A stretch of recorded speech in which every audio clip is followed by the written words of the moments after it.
राधे राधे। हम मंदिरों में जाते हैं 500 रुपए की 1 किलो काजू कतली लेकर, 1000 रुपए का प्रसाद लेकर, 500 रुपए की माला लेकर, भगवान को रिझाने के लिए। क्या आप जानते हो भगवान रिझ जाते हैं उससे?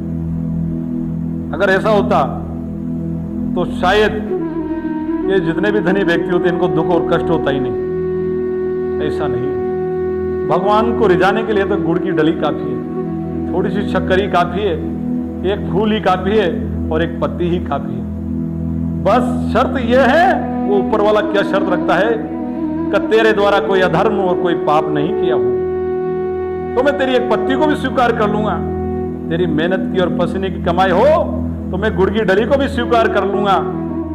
तेरी ईमानदारी से कमाई हुई दौलत हो तो मैं शक्कर के दाने को भी स्वीकार कर लूंगा।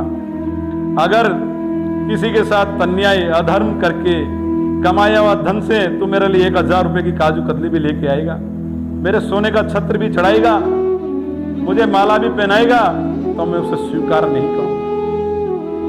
आपको पता है भगवान ने सुदामा के चावल खा के उसे तीनों लोगों का राज दे दिया था, दुर्योधन की मेवा को ठोकर मार दिया था। ये कथाएं निरूपण है इस समाज में इस बात का कि हमें क्या शिक्षा लेनी चाहिए।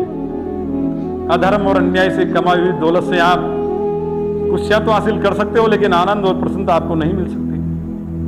भगवान कहते हैं कि तू एक पत्ती लेके आ, लेकिन उसके अंदर प्रेम और भाव, ईमानदारी, सच्चाई होनी चाहिए। मुझे 1000 रुपए की माला चढ़ाने की आवश्यकता नहीं है, मुझे करोड़ों रुपए दान की आवश्यकता नहीं है। अगर तुझे दान करना है तो वो बच्चे, जो गरीब बच्चे जिनके पहनने के लिए कपड़े नहीं है, जिनको सुबह शाम खाने के लिए रोटी नहीं है, जिनको शिक्षा नहीं है, जिनके पास चिकित्सा नहीं है, वो अगर 500 रुपए की माला खरीदता है तो एक फूल चढ़ा दे, उसे 500 रुपए में किसी अनाथ आश्रम में दे दे। एक बच्चे को साल भर के लिए आप गोद ले लो, उस साल भर के बच्चे को गोद लेके 10,000 रुपए की उसकी शिक्षा है, उसकी चिकित्सा है, उसके कपड़े, उसको पढ़ाओ, उसको आगे बढ़ाओ।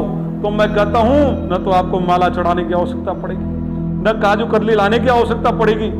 भगवान आपकी वो सुनेगा कि आपको इतना देगा, इतना देगा, इतना आनंद देगा कि आपकी झोली छोटी पड़ जाएगी। हमें समझना पड़ेगा, ईश्वर हमारे अच्छे कर्मों का हमें अच्छा फल देता है और बुरे कर्मों का बुरा फल देता है। हम अगर मंदिर में जाते हैं 10,000 रुपए खर्च करते हैं, आप चाहे 500 रुपए खर्च करिए,